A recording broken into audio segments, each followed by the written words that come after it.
সীমান্ত এলাকায় আপনারা বাংলাদেশের পক্ষ থেকে একটা মানব প্রাচীর তৈরি করেন।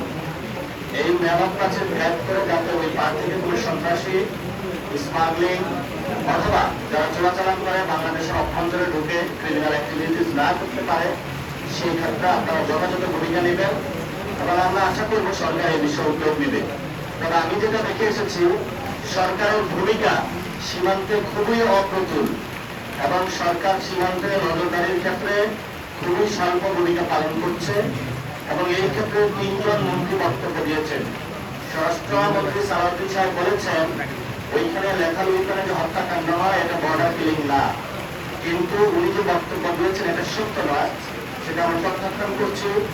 দ্বিতীয়ত সামাওয়াইন উনি একজন প্রতিমন্ত্রী, উনি যে বক্তব্য দিয়েছেন যে সেই তাদেরকে 12টা চিঠি দেওয়া হয়েছে, তারা রেসপন্স করে নাই।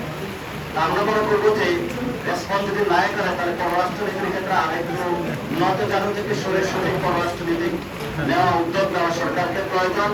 ওই একটা চিঠির সাথে সাথে শেখ হাসিনাকে একটু ফেরত চাওয়া প্রয়োজন।